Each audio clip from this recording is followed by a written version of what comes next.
Dormir est un besoin vital au même titre que manger ou respirer. Pourtant, de nombreuses personnes souffrent aujourd'hui de nuits agitées, de fatigue persistante ou encore de troubles du sommeil sans toujours en connaître les causes. À l'occasion de la Journée mondiale du sommeil célébrée donc ce 13 mars, nous faisons le point sur l'importance d'un sommeil de qualité et sur les maladies qui peuvent l'altérer. Et pour en parler, j'ai le plaisir de recevoir dans ce studio Professeur Ablo Prudence Ouachinou. Bonjour, professeur. Oui, bonjour, madame la journaliste. Vous êtes pneumologue et spécialiste de médecine du sommeil. Merci d'être là. Vous êtes également professeur agrégé à la Faculté des sciences de la santé de Cotonou. Alors, aujourd'hui, journée mondiale du sommeil. Il est 6 heures passées de 45 minutes. Avant de vous poser ma première question, je vous propose d'écouter ceci.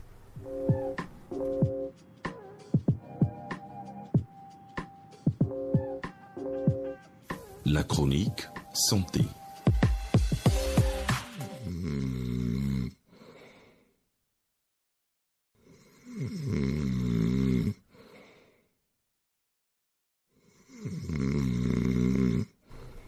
Ben voilà, c'est un homme qui dort et qui ronfle en même temps. Alors, docteur, déjà, pourquoi dit-on que le sommeil est essentiel pour la santé? Merci beaucoup, madame la journaliste. Merci pour cette opportunité que vous me donnez encore une fois de venir parler d'un sujet qui est trop souvent négligé, le sommeil. Alors, pourquoi est-ce que le sommeil est si important? Je vais commencer par un chiffre qui surprend toujours. Je demande toujours aux gens, ou souvent à mes étudiants ou à mes patients, mais est-ce que vous êtes jamais demandé combien de temps vous avez passé à dormir depuis que vous êtes en vie? Ah non, jamais. Alors. Bon, je ne suis pas encore patiente, mais jamais. Alors, nous passons un tiers de notre vie à dormir. Alors, ça signifie que si aujourd'hui on a 60 ans, cela signifie qu'on a passé 20 ans de sa vie à dormir. Ah oui. Que vous serez d'accord avec moi que quelque chose qui occupe un tiers de notre temps, de notre vie, ça ne peut pas être quelque chose d'anodin. Et le sommeil, en réalité, est un besoin physiologique. Et on va dire que c'est un atelier de réparation. C'est durant le sommeil que l'organisme va récupérer, aussi bien sur le plan physique que sur le plan psychique. Durant le sommeil, il y aura une régulation des hormones, il y aura un renforcement du système immunitaire, il y aura un renforcement de la mémoire, et le sommeil en réalité intervient dans l'ensemble des fonctions de notre organisme, et dès lors qu'il est perturbé, il peut être source de maladies de toutes sortes dont nous allons certainement discuter dans la suite de cet entretien. Et justement, quels sont les troubles du sommeil ou maladies du sommeil les plus fréquents que vous observez chez les patients? De façon globale, on va dire le sommeil peut être perturbé de deux façons. Le sommeil peut être perturbé soit dans sa quantité, donc dans la durée de sommeil, ou dans sa qualité.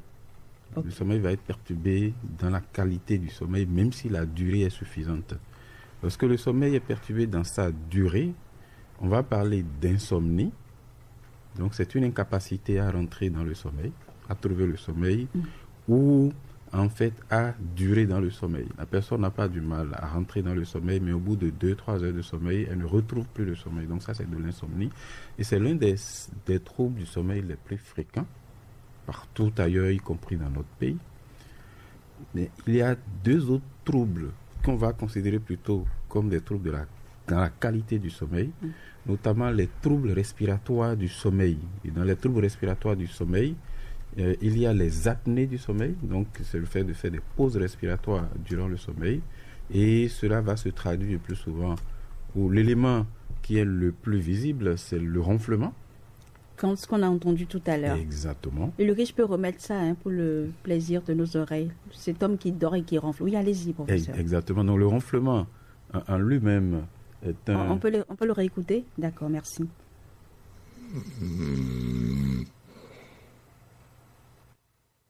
Il ronfle fort, là. Il ronfle fort. Et le ronflement est quelque chose qu'il ne faut jamais banaliser. On peut avoir des ronflements d'intensité variable Et puisqu'on parlait un peu des records, Oui. il semble que le ronflement le plus puissant peut avoir, on va dire, le même bruit qu'un camion C'est pas qui vrai. passe. Oui. Et donc, en termes, pour revenir sur les troubles du sommeil, je parlais donc des apnées, les troubles respiratoires du sommeil, et Oui. donc le syndrome d'apnée du sommeil. Mhm. Et il y a également d'autres troubles du sommeil, notamment les troubles liés au rythme du sommeil.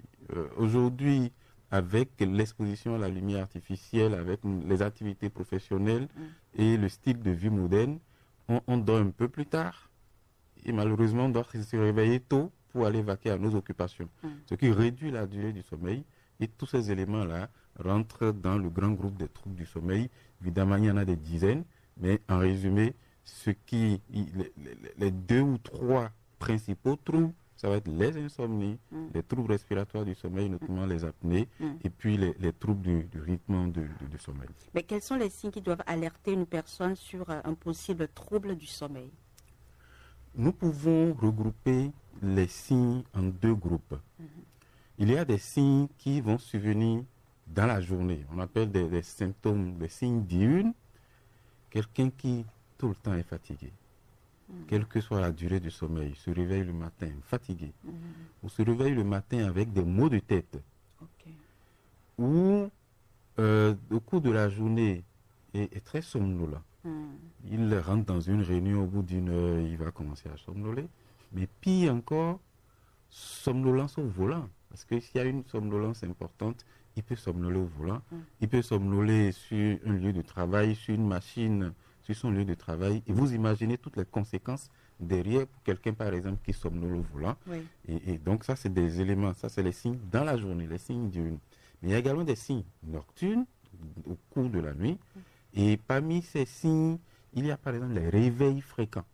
Réveils fréquents pour une cause pas élucidée ou réveils fréquents pour uriner.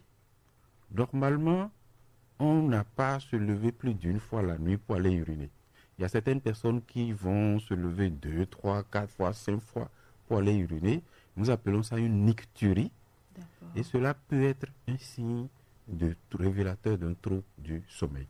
Toujours dans la nuit, les ronflements, on revient encore sur ça, ronflements, et surtout si ces ronflements sont accompagnés de pauses respiratoires. Vous entendez la personne ronfler, à un moment, vous n'entendez plus la personne respirer, donc pause respiratoire, et puis après la respiration reprend de façon bruyante. Ce qu'on a entendu tout à l'heure, il n'y avait pas de pause Il n'y respiratoire. avait pas de pause respiratoire, mais certainement si on avait entendu, on l'avait laissé un peu plus, à un moment la personne aurait arrêté. Mais même s'il n'y a pas de pause respiratoire, parfois on a des diminutions du flux. Les pauses respiratoires, on les appelle des apnées. Mais parfois on peut avoir une diminution du flux que nous appelons hypopnée. Et ça va avoir les mêmes conséquences qu'une pause respiratoire complète. Voilà, donc dans la nuit, ronflement avec des pauses respiratoires, des réveils fréquents, soit de cause non élucidée ou sans raison apparente, ou bien des réveils fréquents pour aller uriner. Voilà des éléments qui vont alerter. Il y a d'autres symptômes sur lesquels on ne va pas insister, mais par exemple des cauchemars, ceux qui font des troubles du sommeil feront plus de cauchemars. Ah ouais. Voilà, donc ça c'est des signes. C'est pas parce que j'aurais pensé à une situation dans la journée que la nuit je ferais un cauchemar. Pas forcément, mais on sait que quand on compare ceux qui font des troubles du sommeil à ceux qui n'ont pas de troubles du sommeil, feront plus de cauchemars. D'accord. Mais vous parliez des conséquences tout à l'heure, les conséquences d'un manque chronique de sommeil sur la santé. Ça peut aller jusqu'où? Ça peut aller très loin. Les troubles du sommeil, en réalité, ça peut impacter tous les organes et entraîner des maladies ou on va dire des dysfonctionnements à court, moyen et long terme. À court terme, parce qu'on a mal dormi la nuit, on va être en dette de sommeil et le lendemain ou les jours qui vont suivre, on va tôt ou tard payer cette dette de sommeil. Et le paiement de cette dette de sommeil passera par cette somnolence diurne excessive qui peut se manifester et de diverses façons. Alors, sur le moyen et le long terme, ça peut entraîner plusieurs types de maladies. D'abord, sur le cœur et les vaisseaux. Ça peut être source d'hypertension artérielle. Donc ceux qui font des troubles du sommeil ont un risque plus important de développer de l'hypertension artérielle, de développer toutes sortes de maladies cardiaques, pouvant aller jusqu'à l'extrême, ce qu'on appelle l'infarctus du myocarde. On peut même avoir des morts subites. On a un risque plus important de développer des accidents vasculaires cérébraux quand on a des troubles du sommeil. Donc ça, c'est tout ce qui concerne le cœur et les vaisseaux. Sur le plan du métabolisme, ceux qui font des troubles du sommeil ont un risque plus important de développer du diabète et de développer, mais également ce qui est très fréquent, c'est de développer de l'obésité, de prendre du poids. Je voulais vous demander si l'obésité n'est pas aussi un facteur peut-être de risque, je ne sais pas. Absolument. Alors, c'est un cercle vicieux entre les deux. Ceux qui sont obèses ou ont de l'embonpoint ont un risque plus important de faire des troubles du sommeil, notamment le syndrome d'apnée du sommeil. Et parce qu'on fait des apnées du sommeil, en fait, on va prendre du poids. Et donc, ça devient un cercle vicieux qu'il faut pouvoir rompre avec une prise en charge correcte. Donc, je reviens sur les conséquences à moyen et long terme. Donc, j'ai parlé des conséquences sur le cœur et les vaisseaux, donc hypertension artérielle, les maladies cardiaques. Le diabète. Sur le plan métabolique, c'est le diabète et la prise de poids, l'obésité. Mais également sur les autres aspects, sur le plan, par exemple, psychiatrique, on peut avoir plus d'anxiété, dépression et même d'autres maladies psychiatriques qui sont beaucoup plus compliquées. Il y a même un lien qui a été fait entre les troubles du sommeil et certains cancers. Ah oui. De façon globale, c'est que les troubles du sommeil vont être à l'origine du grand groupe des maladies non transmissibles.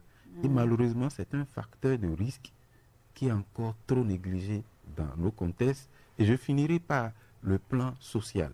Quelqu'un qui a des troubles du sommeil, dans la journée, il va somnoler et cela va entraîner des difficultés dans ses relations sociales. Vous imaginez quelqu'un avec qui vous êtes en train de discuter et qui se met à somnoler. Il se fout de moi. Voilà, c'est ce que vous allez dire. Et quand ça se passe dans un couple, ça peut être difficile. Et le ronflement, par exemple, peut être source de difficultés dans un couple. Séparation, parce que quelqu'un ronfle ne permet pas à l'autre de dormir. Ça a même été raison de divorce. Vous avez connu des cas typiques? Alors, il y a des cas qui sont rapportés dans la littérature, mais cela se comprend parce que quelqu'un ronfle comme un camion qui passe. Et donc, ça peut être vraiment créer des difficultés pour le conjoint ou la conjointe, et effectivement, ça a été source de divorce. Mais est-ce vrai que lorsque vous ronflez, vous ne le savez pas?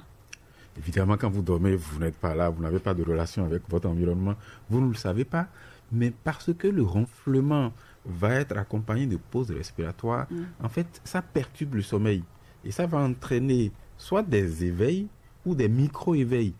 Et pendant ces éveils ou micro-éveils, vous pouvez être, on va dire de façon très rapide, conscient que vous êtes en train de ronfler. Il y a certains qui peuvent être conscients, mais celui qui est le plus dérangé par le ronflement, c'est le conjoint ou l'entourage en réalité. Forcément. Avec moi, le professeur Ablo Prudence Ouachino, pneumologue et spécialiste du sommeil. Nous parlons donc de la journée internationale du sommeil célébrée ce 13 mars. Alors, professeur, j'ai bien envie de vous demander quelles sont ces habitudes-là qui peuvent perturber la qualité du sommeil et que nous adoptons, je vais dire, au quotidien. Merci beaucoup pour cette question importante. Quelles sont les habitudes qui vont perturber le sommeil? La consommation de certains excitants, la consommation de café, de thé, de boissons énergisantes, surtout en deuxième partie de journée, cela peut perturber le sommeil de façon importante. La consommation d'alcool. On a parfois l'impression, on se dit que quand on va prendre un peu d'alcool, on va mieux dormir. En réalité, ce n'est pas vrai, parce que l'alcool va fragmenter le sommeil, surtout en deuxième partie de nuit. Et cela peut avoir des conséquences qui ne sont pas bien. Le tabac est un ennemi du sommeil, ça c'est connu. Le manque d'activité physique ou à contrario, une activité physique intense avant le sommeil, cela peut perturber le sommeil évidemment. Et est-ce que les écrans et les téléphones aussi perturbent notre sommeil? C'est une des questions du moment. Effectivement, les téléphones, les tablettes, tout ce qui est écran, perturbe notre sommeil de deux façons. La première, c'est que les écrans dégagent une lumière bleue, cette lumière bleue qui retarde la sécrétion de l'hormone du sommeil qu'on appelle la mélatonine et donc va retarder l'endormissement. La deuxième façon est relative au contenu des réseaux sociaux par exemple. En réalité, lorsqu'on va être exposé au contenu des réseaux sociaux, quel qu'il soit, ça va activer le cerveau au moment où il a besoin de se calmer pour rentrer dans le sommeil. Et donc, on conseille qu'il faut s'extraire de tout ce qui est contenu, de tout ce qui est écran, 30 à 60 minutes avant l'heure du coucher pour pouvoir véritablement avoir un sommeil de qualité. D'accord. Professeur, alors on a quelques petites questions pour vous. Vous allez y répondre comme si vous participez en fait à questions pour un champion. On peut y aller? Allons-y. D'accord. La première, ça dit ceci. Pourquoi certains dorment comme des bébés et d'autres comme des zombies? C'est une question d'un auditeur. Alors, question pour un champion. Vous répondez toc, toc, toc, toc. Toc, toc, parce que nous ne sommes pas égaux devant le sommeil. Et parce que certains vont avoir un sommeil normal et d'autres vont avoir des troubles du sommeil qui vont faire qu'ils vont dormir comme un zombie. D'accord. Deuxième question. Quels sont les pires ennemis du sommeil? Café, stress, téléphone? Les trois. Ok. Astuce drôle mais efficace pour s'endormir vite. Astuce drôle, je dirais rituel. Il faut se mettre dans une sorte de rituel, quelque chose qu'on va faire une demi-heure avant le sommeil et le faire de façon régulière. Par exemple, quand à une demi-heure avant le sommeil, on laisse son téléphone de côté, on va peut-être faire une petite lecture, on fait un peu d'étirement et le fait de le faire de façon régulière comme ça, ça donne un signal au cerveau pour lui dire il est l'heure de dormir et on prépare le sommeil, le cerveau à rentrer dans le sommeil. D'accord. Dernière question, quelle est la durée indiquée pour une bonne sieste? Alors, une bonne sieste ne doit pas dépasser une demi-heure. Bonne sieste, c'est 20 minutes. Au-delà d'une demi-heure, il faut éviter, tout simplement parce que lorsque on dort, on fait une sieste trop longue, on grignote sur le temps de sommeil de la nuit et ça peut entraîner une difficulté d'endormissement la nuit. D'accord. Professeur Ablo Achino Prudence, vous le savez, actuellement on parle beaucoup dans notre pays de Guinness Record. On a Eket Sonon et puis maintenant c'est un autre chef, d'autres vont leur emboîter le pas. Et puis du coup, ils ne dorment pas réellement, ils sont là au fourneau pour pouvoir battre ce record Guinness-là. Est-ce que c'est mauvais pour la santé? Est-ce que c'est un danger de ne pas dormir et de se battre comme ça pour un prix? Alors, c'est une question, je pense que je vais vous donner une réponse directe. Ouais. C'est dangereux pour la santé. C'est dangereux pour la santé de rester plusieurs jours sans dormir ou dormir très peu. C'est dangereux sur le plan psychique. Au bout de 72 heures, dans un contexte comme ça, c'est des personnes qui peuvent commencer à avoir des hallucinations, des troubles de mémoire, des troubles de concentration sur le plan psychique. Sur le plan physique, cela peut entraîner des troubles. À un moment, ils auront l'impression d'être ivres comme s'ils avaient consommé de l'alcool et manque de coordination des mouvements avec risque d'accident. Vous imaginez quelqu'un comme ça qui est à la cuisine, qui va manipuler du feu et tout, et ainsi de suite. Et puis, sans parler des autres effets sur le plan cardiovasculaire, sur le plan métabolique.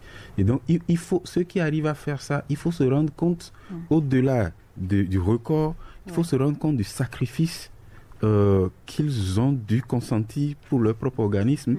Sacrifice que je salue, mais il faut quand même rester conscient que se lancer dans un record comme ça, c'est véritablement prendre des risques pour sa santé. D'accord. Professeur, on va finir par des statistiques. Est-ce que nous avons dans notre pays des chiffres exacts par rapport au nombre de personnes qui souffrent de troubles de sommeil ou de maladies du sommeil?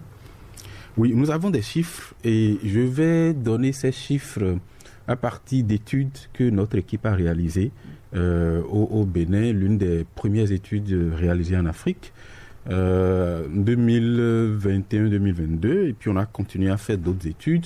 Je vais donner peut-être 3 chiffres. Le premier, c'est que quand on prend les troubles du sommeil, notamment le syndrome d'apnée du sommeil, on considère que 4 adultes de plus de 25 ans sur 10 souffrent d'un syndrome d'apnée du sommeil de degré variable. D'accord. Donc, on a trouvé exactement 42%, ce qui est quand même très important. Donc, il y a beaucoup de personnes qui souffrent d'apnée du sommeil qui ne le savent pas. Quand on prend l'insomnie, nous avons trouvé une prévalence de 15%. Donc, 15% des adultes souffrent d'insomnie, mais dans certaines populations, ça va beaucoup plus que ça. Et puis, il y a un trouble dont je n'ai pas parlé, qui est un trouble du sommeil qu'on appelle le syndrome des jambes sans repos. Il s'agit de personnes qui, en réalité, dès qu'elles se mettent au lit, les jambes vont commencer à bouger. Et ces mouvements de ces jambes-là vont perturber le sommeil. Et on a trouvé qu'il y avait à peu près 5% des personnes, des adultes au Bénin qui souffrent de ça, avec des variations selon l'âge. Plus l'âge augmente, plus on en fait. Plus fréquent chez la femme. Plus fréquent en milieu rural. Ça, c'est des chiffres que nous avons eus. Et pour finir, nous avons pu clairement démontrer qu'il y avait un lien, une association entre certains troubles du sommeil et les maladies comme l'hypertension artérielle, comme le diabète et comme l'obésité. Cela a été confirmé également en population béninoise. Les maladies non transmissibles. Maladies non transmissibles en général. Oui. Merci beaucoup. Ce fut un plaisir de vous avoir eu ce vendredi. Professeur Ablo Prudence Ouachino, vous êtes pneumologue et spécialiste de médecine du sommeil et professeur agrégé à la faculté des sciences de la santé de Cotonou. Je vous remercie et je voudrais rappeler le thème de la journée mondiale du sommeil de ce jour. Oui. C'est bien dormir, mieux vivre. Bien dormir, mieux vivre. Exactement. À la fin de la matinale, je peux aller dormir. Tranquillement, vous l'avez bien mérité. Et puis je vous raccompagne avec ce bruitage-là de ronflement. Ce monsieur qui ronfle, dans son ronflement, il n'y a pas de pause, malheureusement. Mais il dort et il ronfle. Ça arrive à beaucoup d'entre nous, donc faisons attention. Et puis allons voir le spécialiste, allons en consultation. Il ne faut jamais banaliser un ronflement, surtout s'il est accompagné de pauses respiratoires. Il faut en parler à un professionnel de la santé. Merci, professeur.